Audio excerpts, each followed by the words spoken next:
Welcome, everyone.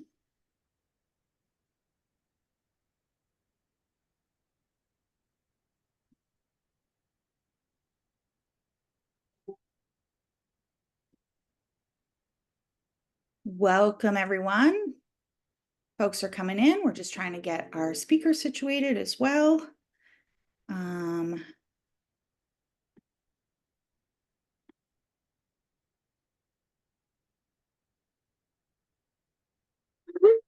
Karen Chelsea is restarting her laptop, so hopefully that will work. And I resent her the link.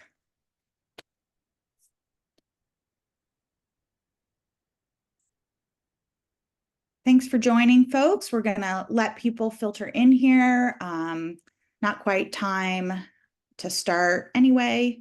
We're just waiting for folks to find the link and get in, as well as one of our panelists to restart their computer, because that is what happens in the age of Zoom. We'd love for folks, as you come in, to drop your where you're calling in from, geographically, or what your org is, into the chat so we can see who else here. Everybody can see who's here.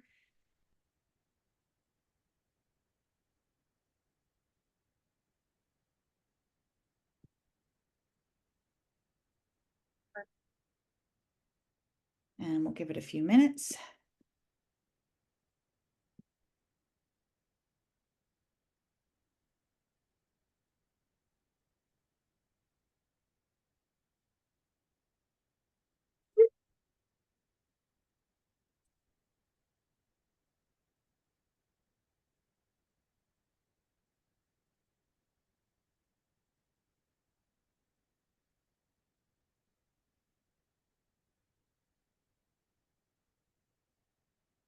I'm just looking at the list. There's some new faces here. That is always so lovely to see, and some familiar faces or names. Munich, Germany. Wow. What time is it in Germany right now? I don't know what the time difference is for there, but it's got to be, what, 8 hours ahead of us or so? That's dedication.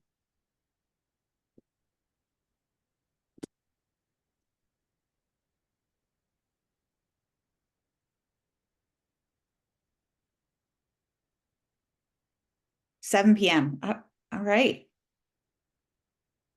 I was close. I was a little over. Well, thanks for joining us from Germany.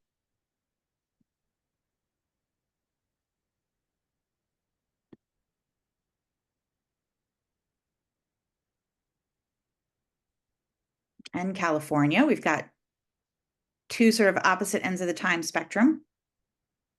I am not seeing Chelsea in here yet. I think she's restarting her computer still. Hopefully that comes up soon.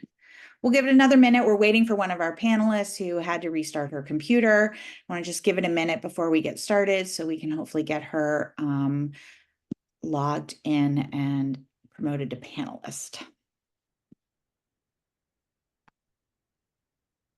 Nice to see folks here today. It is very hot where we are. It is probably hotter where some of you are. I hope everybody's staying cool. We are in the midst of a heat wave here.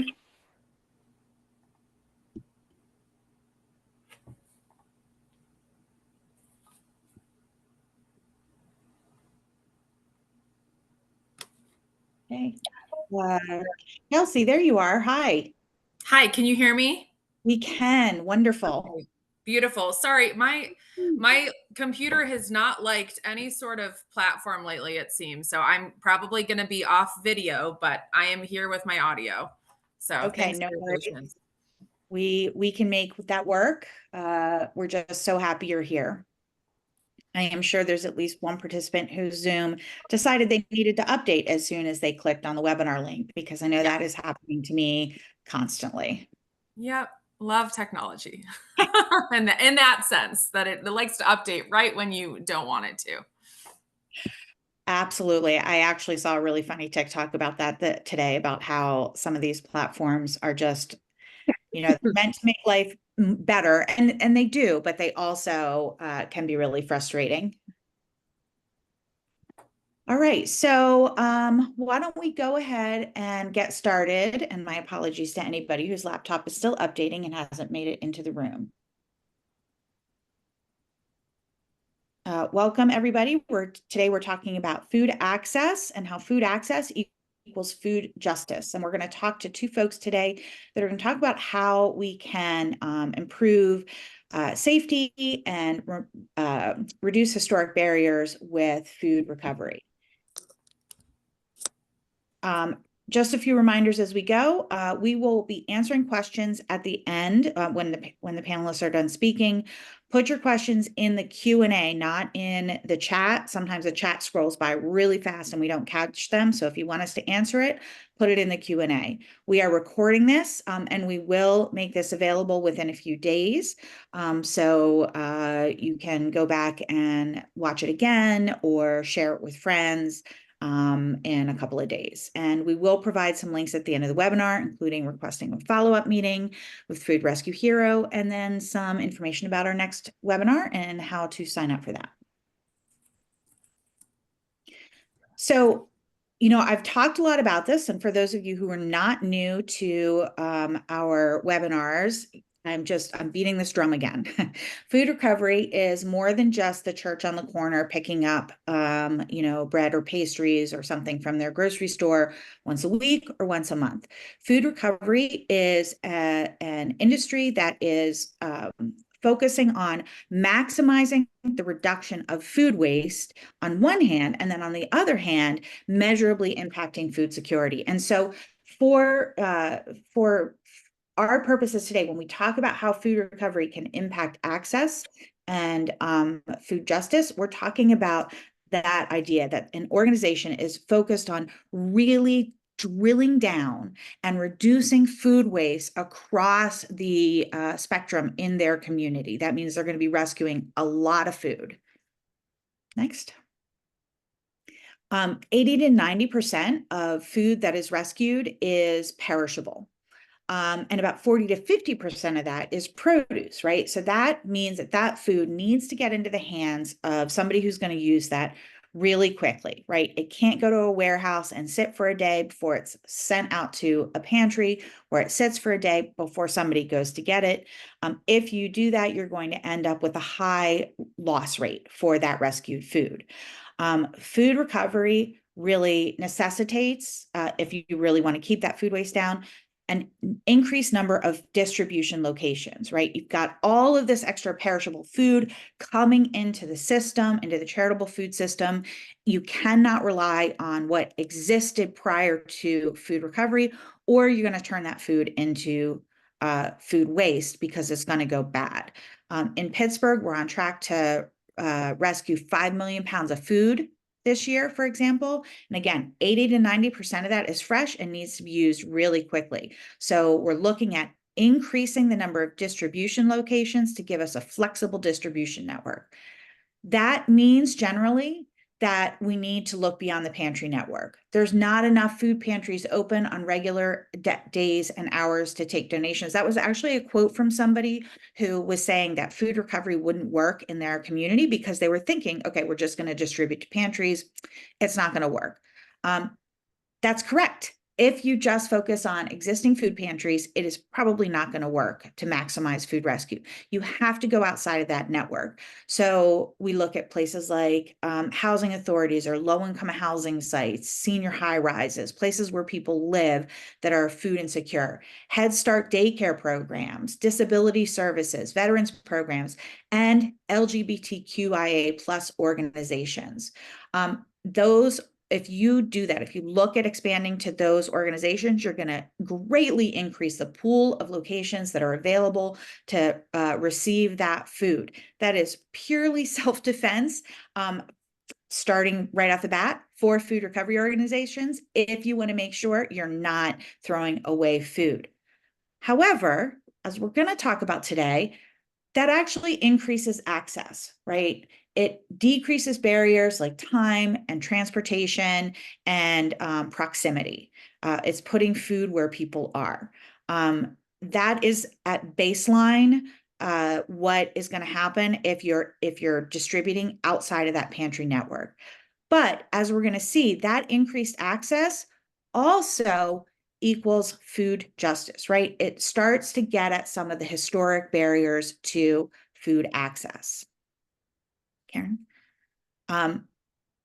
It's important to note when thinking about why that might happen, that hunger, food insecurity is not equally distributed across the population. There's hunger in every subset of the population, right? But it is concentrated amongst historically disadvantaged groups. So, you look at Hispanic population, LGBTQ plus overall, Black African Americans are much more likely to be food insecure than the general population. The average food insecurity rate is 10%. It is more than double that. It is 22%. Amongst Native Americans, it is 25%. But holy cow, look at transgender and transgender people of color, right? It skyrockets, 28%, 36%. 36% is a shocking number. Not surprising, but shocking. We should not be comfortable with that. So how can we look at this and think about how we're distributing food to challenge this discrepancy in food access and food security?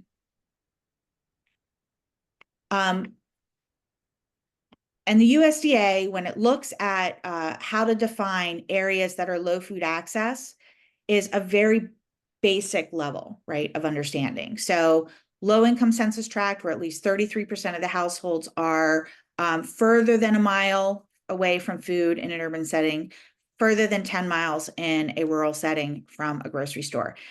And I understand the need to have like baseline level so you can assess and really look at where high needs are. And we certainly look at high needs area as well. But that's sort of the bare minimum when we're thinking about food access, right? The ability to go get food from a grocery store or even from a food pantry is baseline, right? And we can do better than that. And we need to do better than that. So how can we expand the definition of food access to be more inclusive and to address that disparity in food security? With that, we've invited two guests to speak with us today. Csuhran from the Food Rescue Program Director at Hunger Network in Cleveland, and Bryan, the Director of Marketing and Communications at the Persad Center in Pittsburgh. And we're going to start with Chelsea. Chelsea, can you introduce yourself and tell us who you are and what your organization does? Yeah, absolutely. Once again, Jen, thanks for having me today on this call, and thank you everyone for bearing with my technology difficulties with Zoom starting off. So, as Jen mentioned, my name is Csuhran. I am the Food Rescue Program Director at Hunger Network. Hunger Network is an emergency food relief and food recovery organization based in Cleveland, Ohio. We have been around for 50 years as an organization and about 30 years as a nonprofit.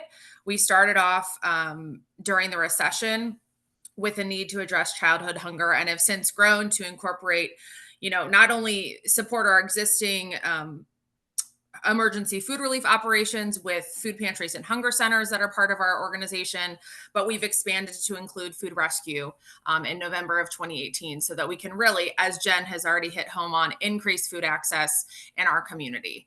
And so I've been with the organization about 4.5 years now. Yeah. So thanks, Chelsea. We saw the stats on food insecurity amongst African Americans, Hispanic, LGBTQ population.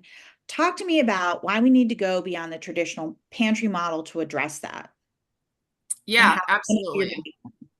Yeah, absolutely. Well, and I'll use Cleveland as an example, right? So Cleveland has a lot of challenges historically when it comes to racial segregation, a lot of food access barriers that have come as a result of that. And I think first and foremost, kind of hitting upon, why do we need to go beyond the traditional model of emergency food relief, in this space? Within our network for food rescue, over 70% of our partners are non-traditional sites, right? So we have existing food pantries and hunger centers within our network, But we really have seen this need because food pantries and hunger centers are so static. They're fixed in place. They require individuals who are low income, who are food insecure, to travel to get to those places. And we know that transportation is such a barrier for people who are low income and food insecure.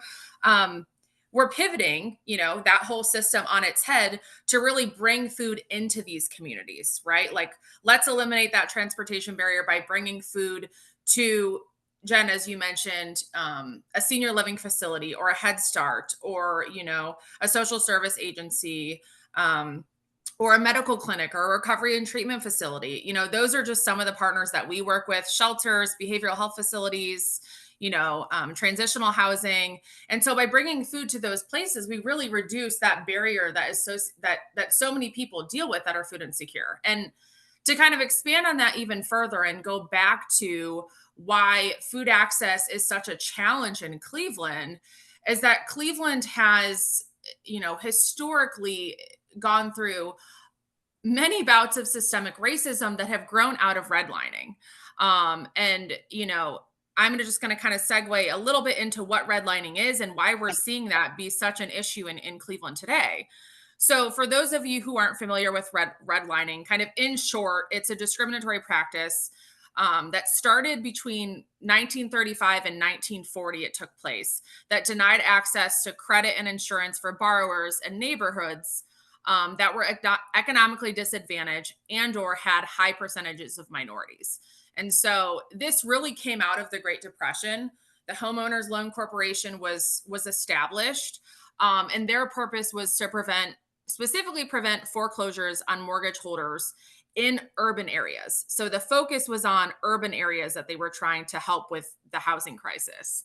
And they created this program that essentially coded or graded cities, not only in Cleveland. This happened throughout all of the United States, but Cleveland especially has seen drastic results from it. But they color coded maps with cities and essentially graded these cities based on the desirability of the individuals who lived in those cities.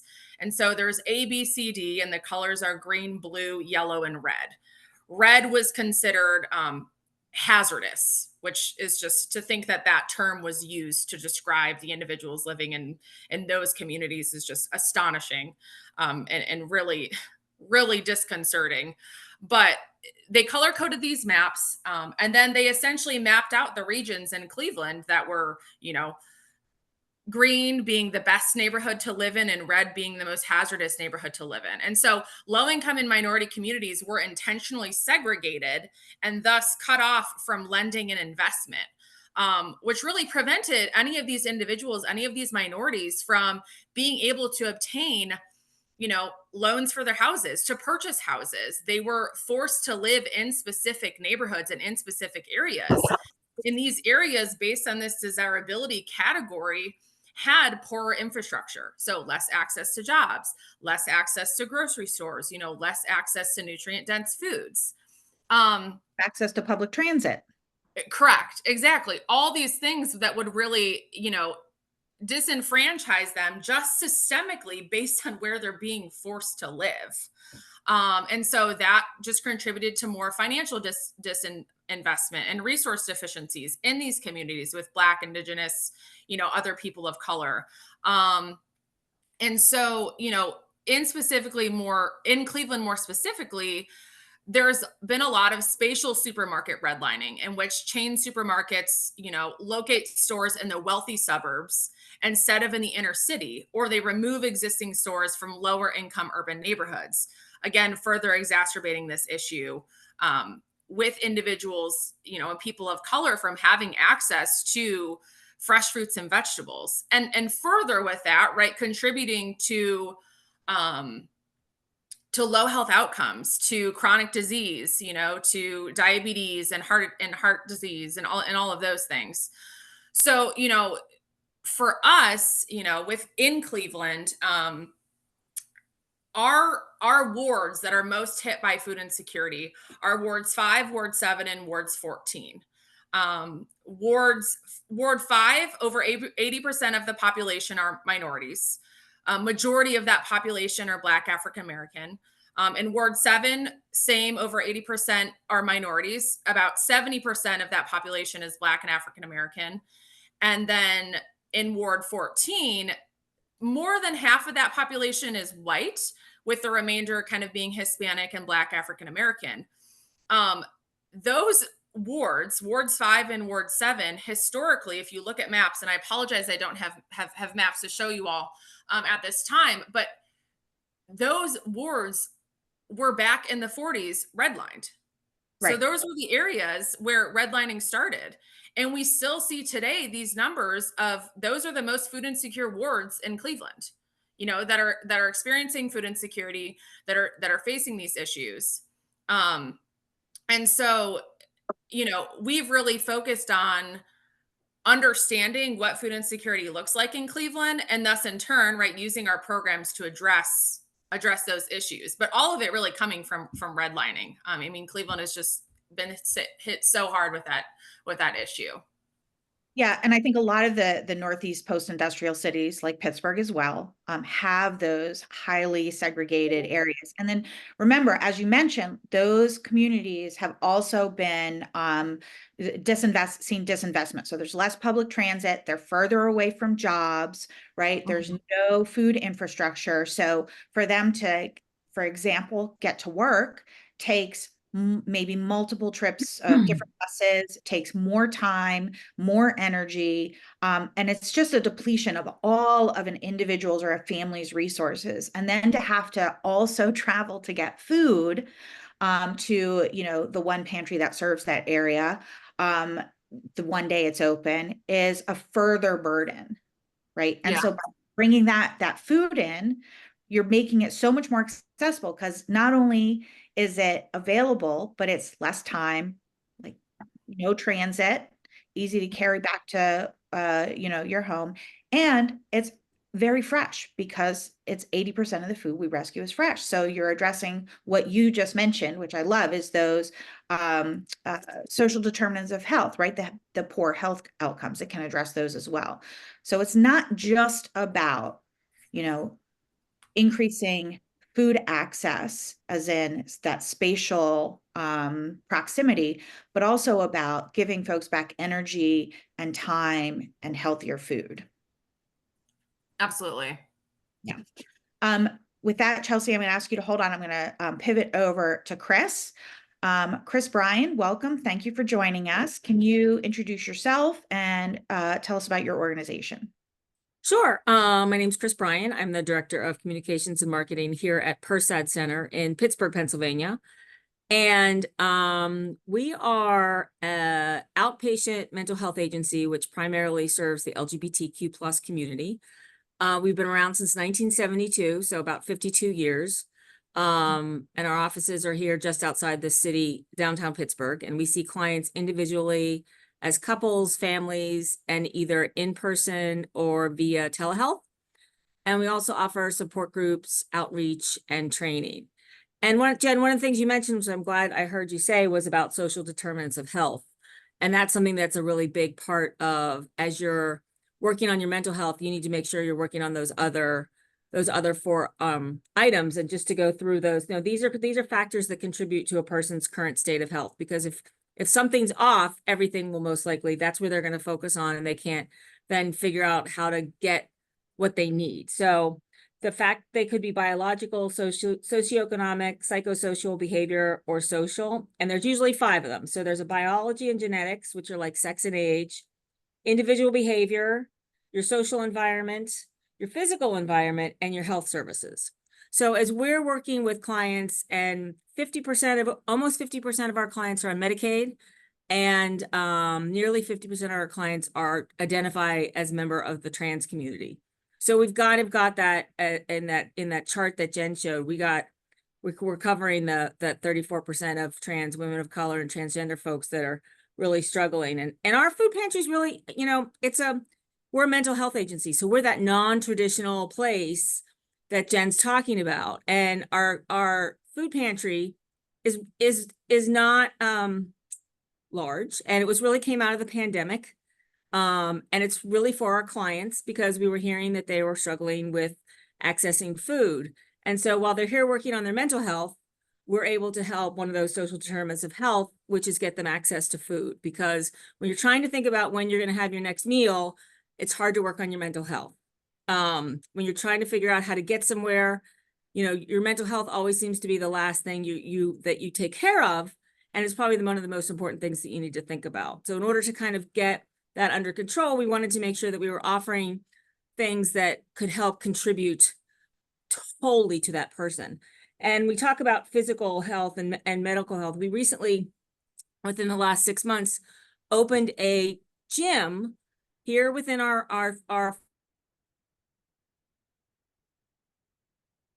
No, Chris froze. Well, really, really excited about it. It's only one of a handful of these types of gyms in the country.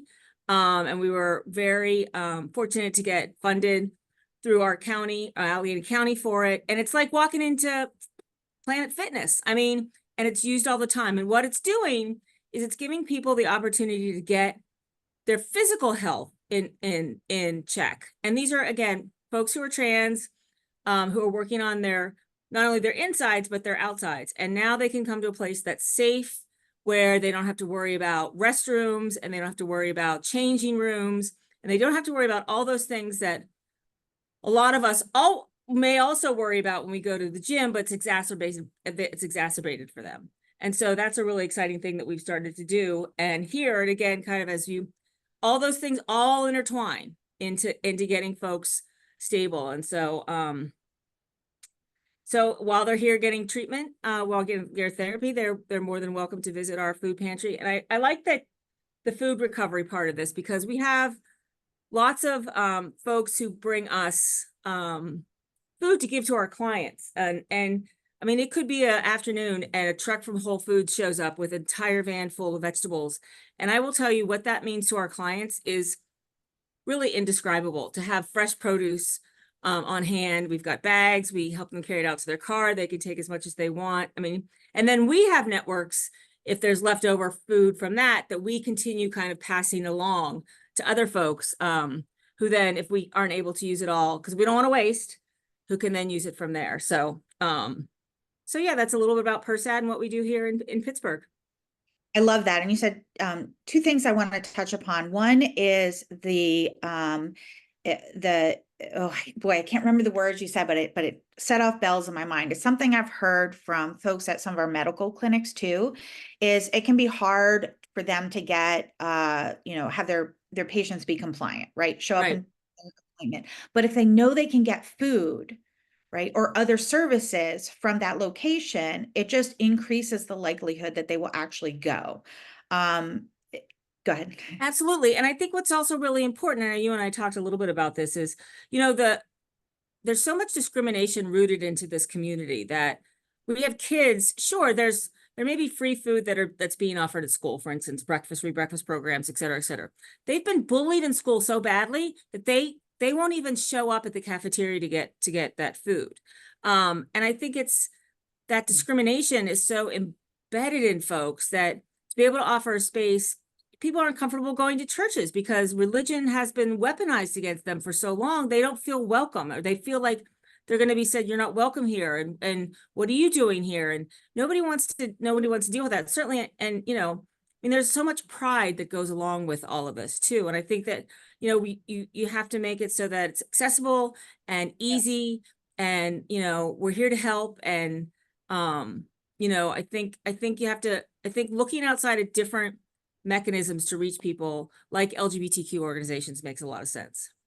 Yeah, well, and you mentioned pride. I mean, aside from pride, because it's Pride Month, right? But there's also like the dignity and how you act. Exactly. And if you are just grabbing some groceries when you are going for your therapy appointment, or going to the gym, or going to a doctor's appointment, or picking up your kids from Head Start, right? There's so much more dignity in that than having to wait in line and sort of show your papers and prove that you're valid and you should get this food, right? It's just a more dignified way of accessing food for a lot of people. And then the second thing that you said that caught my ear is safety. it is not super safe everywhere right now for transgender Right. individuals or openly LGBTQ folks. It's just not. Especially there are areas of the country where they're really under attack. I mean, Pittsburgh and a lot of cities are sort of a safe bubble, but outside of that, it's not safe, and you never know when you're going to go somewhere and be the subject of ridicule or worse, actual violence. And being able to access food in an environment that you feel safe in, Right. that should be a human right. Right. Yeah, sure. It seems obvious, but unfortunately it's not that easy sometimes. So, but and we also like another great thing is right behind us here in our offices is Harvey, which is a local grocery delivering service. And I mean, like I said, things will show up here that you never would expect that you'd ever have access to, whether it's like locally grown honey that's cultivated here, or goat cheese, or really kind of great, interesting things. Our clients love it. They love the kind of like unique and different things. It's not just always, the same usual stuff. So that's been a great partnership. Absolutely. Harvey's amazing. What a great company. So Yeah. lucky you to get there. Yeah. There. So I would challenge folks here that are listening to this to also, come back and challenge us. What are we not thinking of? What do other food recovery organizations to think about? What are barriers to accessing food in a safe and dignified manner that maybe we don't talk enough about? Because obviously, we all have our own sort of perspective and where we come from and what we know a lot about. And that does not represent everybody's lived experience. So I'm super interested to hear what other folks have to say about that. I'm going to wrap up and open to questions in a minute, but I just want to pose sort of a very general last question to both of you. And I'm going to start with Chelsea. Either why just ultimately access is important, or something that I haven't touched upon that you want to touch upon that you think is really important when we think about, food access as food dignity. Yeah, absolutely. I think the first thing that kind of comes to mind and strikes me, being in the role that I'm in, I'm constantly trying to look at numbers and understand impact and, what role we're playing. And for us, again, when I go back to redlining and when we understand and think about the history of kind of how Cleveland has gotten to the place that it is in terms of food security or food insecurity within our organization and within food rescue, over 50% of the partners that we work with on an active, regular basis have come from generational lines of experiencing redlining. Right. So being able to have that impact in this space of bringing food into those communities that they don't come from this generational wealth space or this, this space that isn't removed from systemic barriers. And so being able to use food access, use food as this mechanism, that should be a human right to create dignity for these communities that have really known nothing different, I think is so impactful and so powerful. And it really shows the role that that food access and that just food plays in ensuring people have all of their all of their basic human rights and can live not only a nourishing life, but a life where they can thrive in, where, as you both were saying, they feel safe, they feel comfortable, children can participate in school, and, it's not just about surviving, right? It's about thriving. And I think that food access and addressing food access really, really touches on dignity and respect in a way that everyone deserves to live and should live. Yeah. Well said. Well said. Would you like to add to that, Chris? Yeah, I think, I think as I mentioned, when you're thinking about, you're coming here for your mental health therapy appointment and you're thinking about, I don't know where I'm going to sleep tonight, or I don't know where I'm going to, how I'm going to get to my medicine and get to the drugstore. There's so many other factors that weigh in on people. And so when you can take that worry away from folks, I mean, we hear it from clients all the time, just how grateful they are that they can they can kind of get the 1-2 punch when they come here to us and you know, and not have to worry, like not have to worry about that. Cause they, and we have a lot of folks that have kids and, you know, that's like I said, it's a basic tenet of health that everybody should have access to. So. Yeah. I'm going to open up to questions, but somebody did drop something in the chat that I'm going to treat as a question. Older adults, due to age, physical limitations, have a hard time accessing food. This is a barrier for low-income older adults. This is really true. I was just at a conference last week called Refed, which actually probably some of you were there too, but I had a conversation with somebody who was talking about working with seniors who were going to a food pantry and they were offered like it was a head of cabbage, right? They were offered a head of cabbage and they didn't want it because it was heavy and they had to take it back on the bus, right? And that was an impediment. Buses aren't made for carrying big boxes or multiple bags. It's a lot to ask somebody to carry that. So, you know, one of the places that I know, Chelsea and I and Pittsburgh both work in are senior high rises where you're bringing that food right to that community, right to that high rise. So again, they don't have to figure out how am I going to carry this heavy box of food back to my apartment building and then to my apartment. You're really overcoming all of those barriers in one shot. That's a really great point. We have a group that meets weekly here at Persad called the Persad Owls, which stands for Older Wiser Leaders. And it's not even, it's not also physical limitations. It's just the social isolation that they dealt with in pandemic that's still very real for them. And their concerns are if I have to go into an assisted living facility and it's not LGBTQ friendly, am I going to have to go back in the closet? I mean, that we hear about that all the time. Wow. And they just recently actually just broke ground here for a new LGBTQ friendly 55 unit apartment complex, which is also a trend that's happening across the country. And so it really is going to be a great opportunity to create community with folks who may not have children or family and be able to not only access, you know, have that social interaction that a lot of them are missing right now. So we're really excited about that project as well. We're working on that with Presbyterian Senior Care, which is interesting. Yeah. As it's a religious organization and they're so wonderful and so gung-ho on this project. Yeah. Well, there are many religious organizations that do actually support the LGBTQ community. I've certainly seen that. I don't want to broad stroke and say, you know, every church pantry or church is not supportive. But it can be hard to know which ones, right? And unless you have that flag flying out of your, you know, off your wall, it can be really difficult to know where it's safe, but they know if they're going to Persad, right? Or if they're going to an organization that is serving them in another way that they already feel safe at, that is a location that will serve their needs safely. So I see we have one question, which is about where is our data collected from? The internet. I'm not looking at the link right now, Ash, but I know that it is, you know, is pulled from, I think the USDA or some other similar source. I have the links in the slideshow, which I think we're going to share after when we share out the recording, so you can check and see where the data comes from specifically. So are there other questions that you all want to ask? I can certainly continue to ask questions. Give folks a minute. What high rises do we deliver to?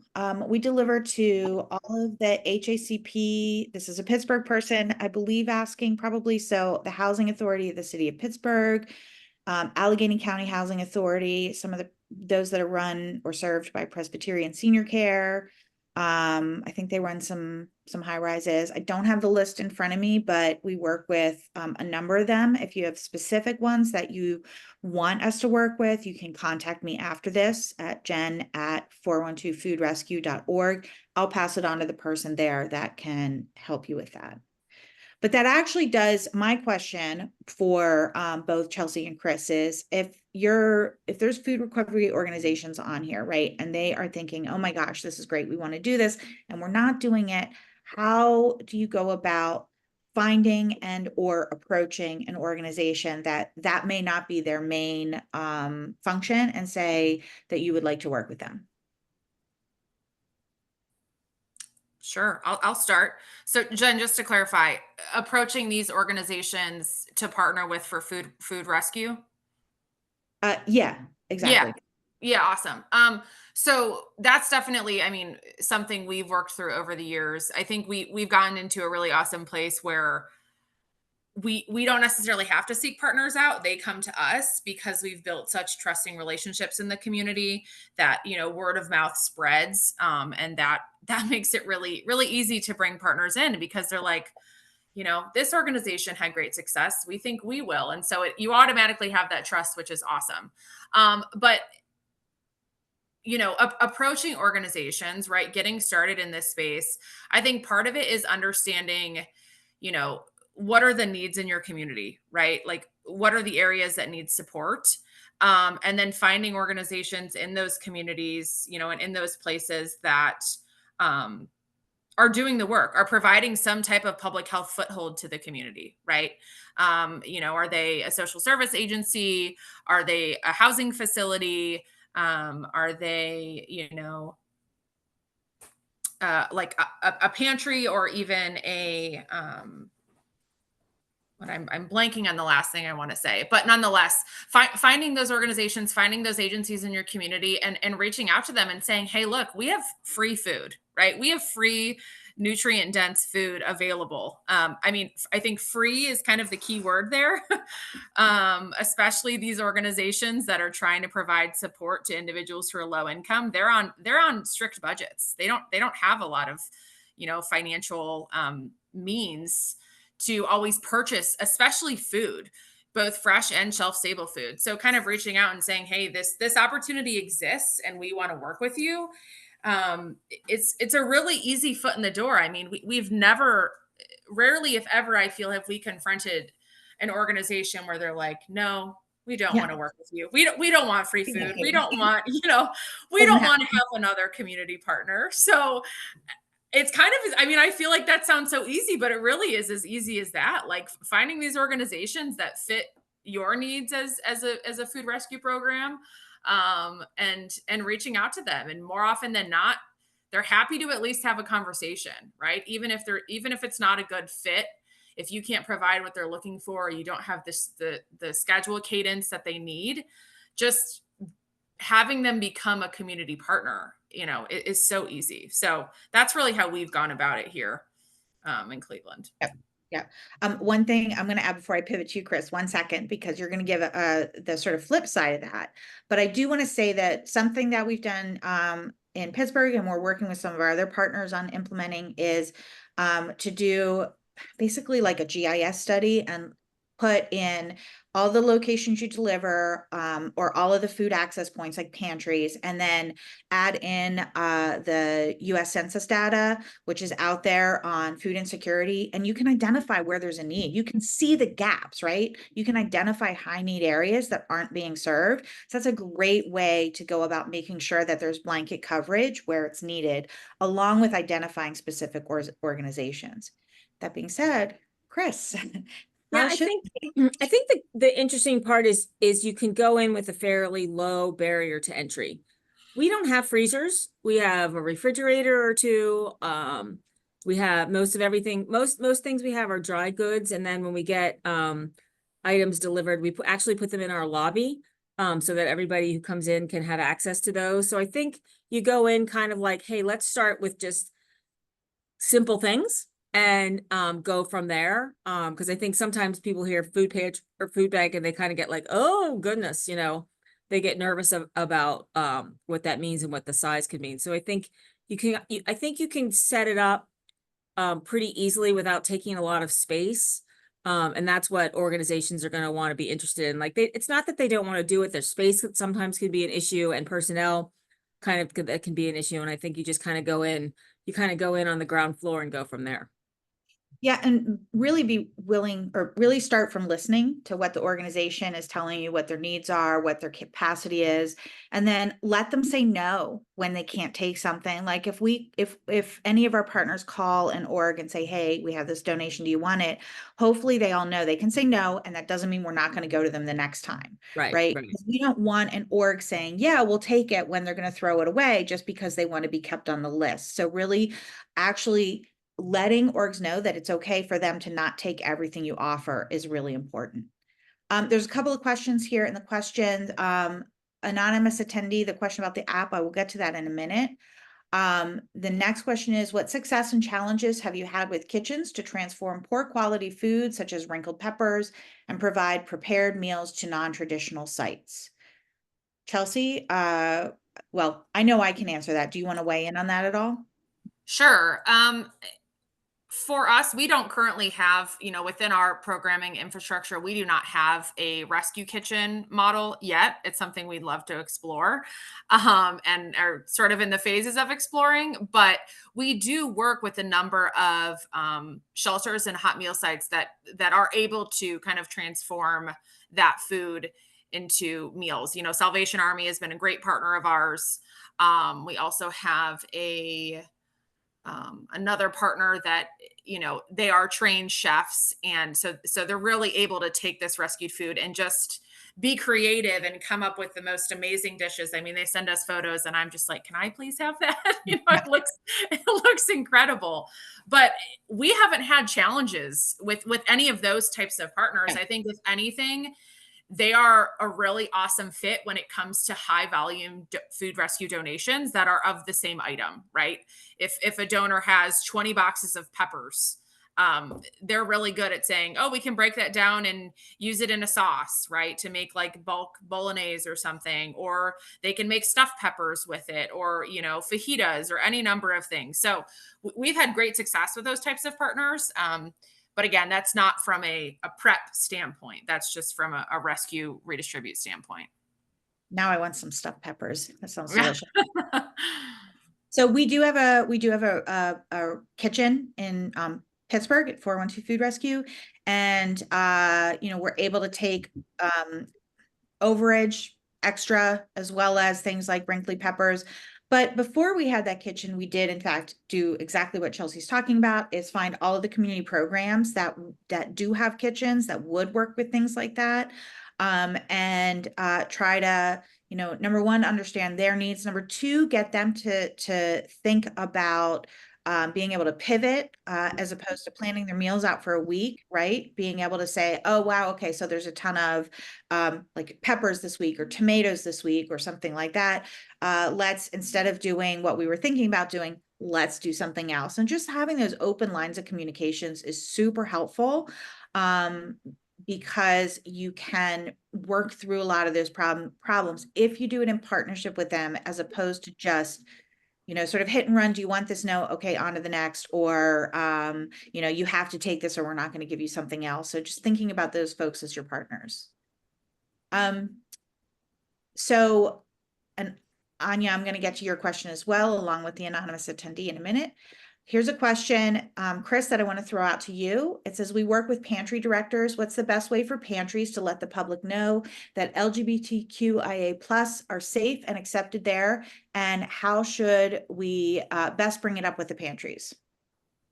I always believe that pictures are a great way to convey your support of the community. And when we do our training with corporations and organizations around the Commonwealth, we talk about the simple act of putting a rainbow sticker on the back of your laptop, or wearing, I'll show you, I don't know if you can see this, but wearing a rainbow lanyard around your neck with your security access, or your sticker on your, yeah, exactly. I mean, those simple cues to folks are really all it takes. We do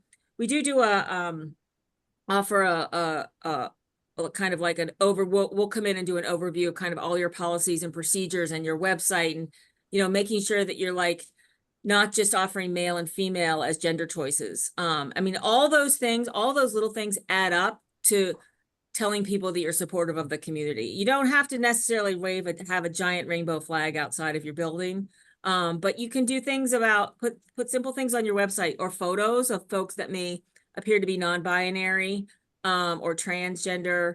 All those little subtle clues that people get. It's really not, it doesn't take a lot. People will pick up on that right away. Yep. Pronouns on Yep. your Pronouns on your emails when you send your emails out. Right, exactly. Yeah, those little things. Just I love that you do a review. I think that's super awesome. I'm now wondering if we need to do one at our workplace. Hopefully we are very inclusive, but you never know what you miss.